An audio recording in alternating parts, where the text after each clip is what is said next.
BA पाठ third Manusmriti द्वितीय अध्याय 158 से 173 पद्य। डॉक्टर मनीषा गोदारा, साचार्य संस्कृत, राजकीय बांगड़ महाविद्यालय, टीडवानी। 158वां पद्य। यथा षण्डो अफल स्त्रीषु यथा गौरगवी चाफला यथा चाज्ञे अफलम दानम तथा विप्रो अनृचो अफला। जैसे स्त्रियों में नपुंसक निष्फल है, जैसे गौओं में निष्फल है, जैसे यज्ञ में दान निष्फल है, वैसे ही वेद नहीं पढ़ा ब्राह्मण निष्फल होता है। जैसे स्त्रियों में नपुंसक निष्फल है, जैसे गायों में निष्फल है, जैसे अज्ञानी में दान निष्फल है, वैसे ही वेद नहीं पढ़ा ब्राह्मण निष्फल होता है। अहिंसेव भूतानां कार्यं श्रेयो अनुशासनम वाक् च एव मधुराक्षरमा प्रयोज्या धर्मम इच्छता।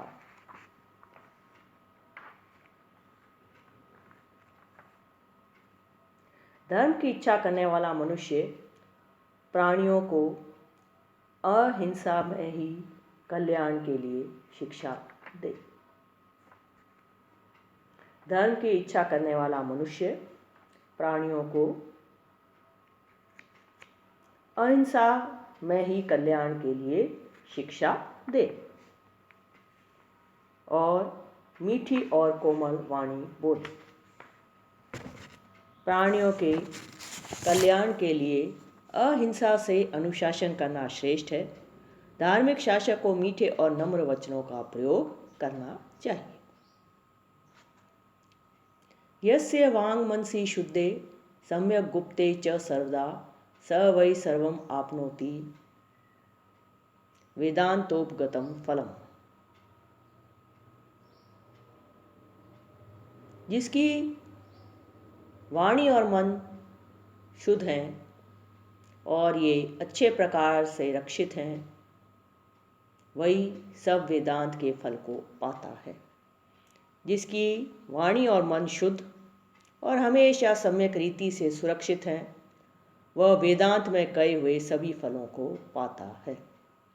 जिसकी वाणी और मन शुद्ध और हमेशा सम्यक रीति से सुरक्षित है, वह वेदांत में कहे हुए सभी फलों को पाता है। नारुं तुद स्यात् आर्तो अपि न परद्रोह कर्मधि ययास्योच्छित्ते वाचा नालोक्याम ताम उदीरयेत्। दुखी होने पर भी न तो दूसरे का मन दुखावे और न दूसरे से द्रोह करने में मन लगावे।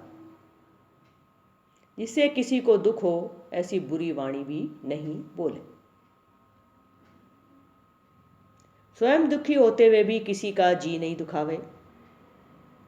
परद्रोह अर्थात दूसरे से शत्रुता की बुद्धि भी नहीं रखे।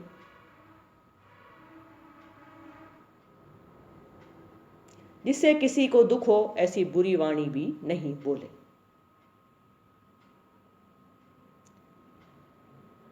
सम्मानात् ब्राह्मणो नित्यम उद्विजेत विषाद एव अमृतस्यैव च आकांक्षेत अवमानस्य सर्वदा।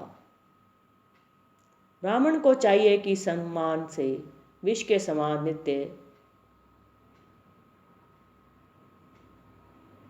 निरपेक्ष रहे।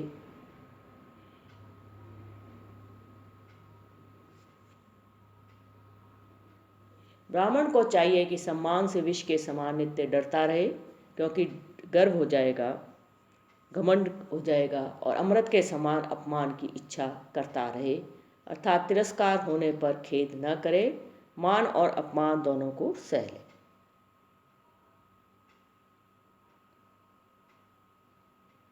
ब्राह्मण को चाहिए कि सम्मान से विष के समान नित्य डरता रहे, क्योंकि गर्व हो जाएगा, और अमृत के समान अपमान की इच्छा करता रहे, अर्थात तिरस्कार होने पर भी खेद नहीं करे, मान और अपमान दोनों को सहन कर ले।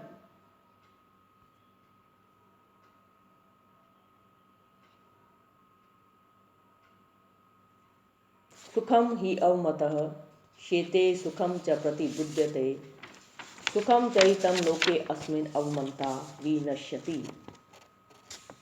अपमान सहने वाला मनुष्य सुख से सोता है, सुख से जागता है और इस संसार में सुख से विचरता है, परंतु अपमान करने वाले का नाश हो जाता है। अपमान सहने वाला व्यक्ति मनुष्य सुख से सोता है, सुख से जागता है और इस संसार में सुख से विचरता है, परंतु अपमान करने वाले का नाश हो जाता है।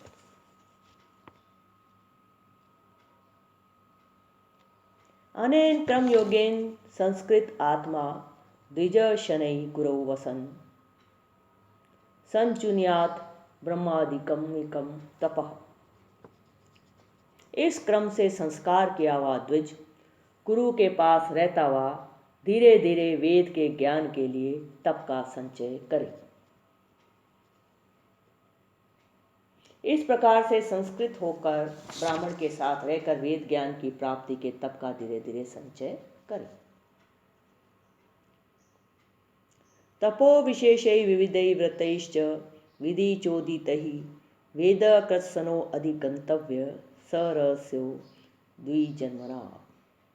विधि पूर्वक बताए गए तप विशेषों से और अनेक प्रकार के व्रतों से ब्राह्मण को उपनिषद युक्त वेद पढ़ना चाहिए। विधि पूर्वक बतलाए हुए तप विशेषों से और अनेक प्रकार के व्रतों से ब्राह्मण को उपनिषद युक्त वेद पढ़ना चाहिए। वेदम एव सदा अभ्यसेत तप तप्यस्यन् द्विजोत्तमः वेदाभ्यासो ही विप्रस्य तप परम इय उच्यते।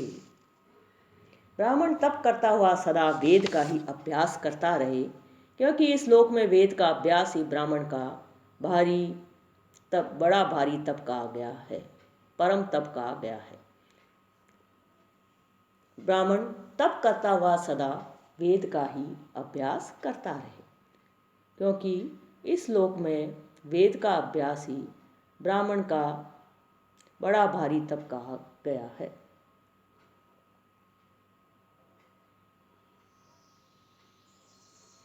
सदैव तपस्या करने वाला द्विज वेदाभ्यास करे, क्योंकि वेदाभ्यास ही ब्राह्मण का परम तप है।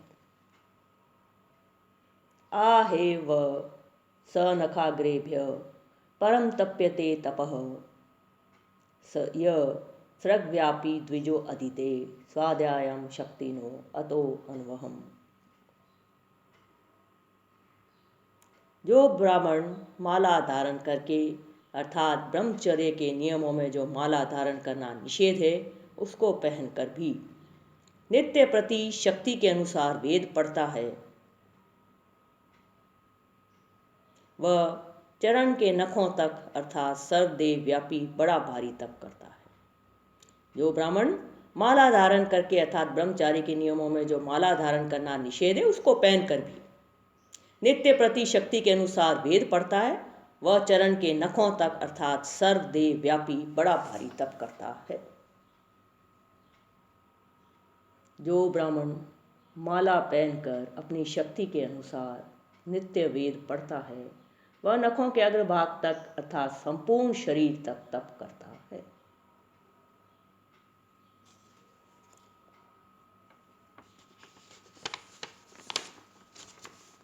यो अनद्वितीय द्विजो वेदमन्यत्र कुरुते श्रमं स जीवनेव शुद्धत्वम आशु गच्छति सान्वयः।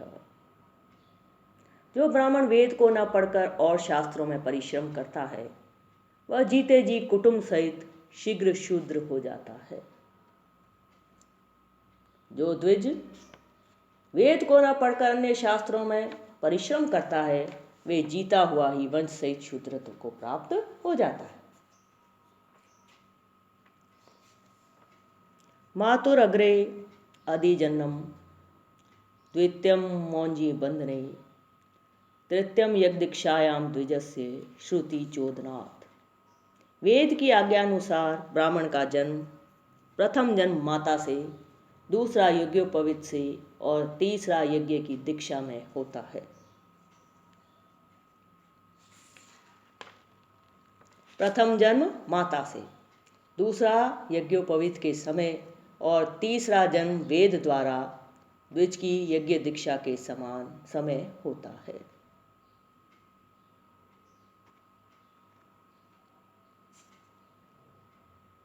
वेद की आज्ञा अनुसार ब्राह्मण का जन्म प्रथम माता से, दूसरा यज्ञोपवीत से और तीसरा यज्ञ की दीक्षा में होता है। तत्र यद ब्रह्म जन्मास्य मोर्जी बंधन चिन्हितम तत्रास्य माता सावित्री पिता तु आचार्य उच्यते। पूर्वोक्त तीनों जन्मों में यज्ञोपवीत से चिन्हित जन्म में माता गायत्री और पिता आचार्य होता है। पूर्वोक्त तीनों जन्मों में यज्ञोपवीत से चिन्हित जन्म में माता गायत्री और पिता आचार्य होता है।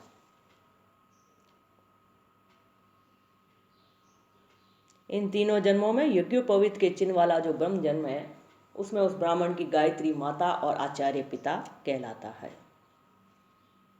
वेद प्रदानात् आचार्यं पितरं परिचक्षते न ही अस्मिन् युज्यते कर्म किंचित आमोंजी बंधनात्। 171वां पद्य। वेद का दान करने से आचार्य को पिता कहा है, क्योंकि ब्राह्मण को यज्ञोपवीत होने से पहले कोई भी कर्म करने का अधिकार नहीं है। वेद का दान करने से आचार्य को पिता कहा गया है, क्योंकि ब्राह्मण को यज्ञोपवीत होने से पहले कोई भी कर्म करने का अधिकार नहीं है।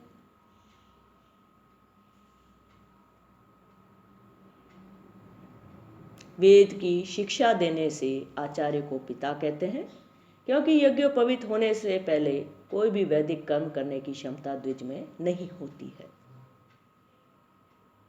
न अभिव्यारेत ब्रह्म स्वदा स्वदानी नयनाथ हृदय शूद्रेण ही समस्ता वदेत न जायते।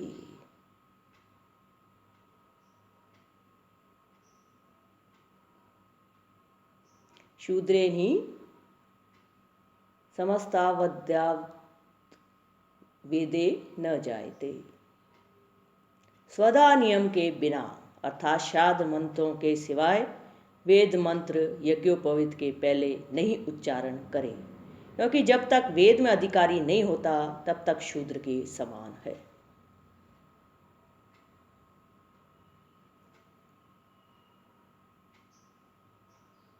श्राद्ध में पढ़े जाने वाले वेद मंत्रों को छोड़कर अन्य किसी भी वेद मंत्र का उच्चारण न करें, क्योंकि जब तक वेदारंभ न हो जावे तब तक शूद्र के समान होता है।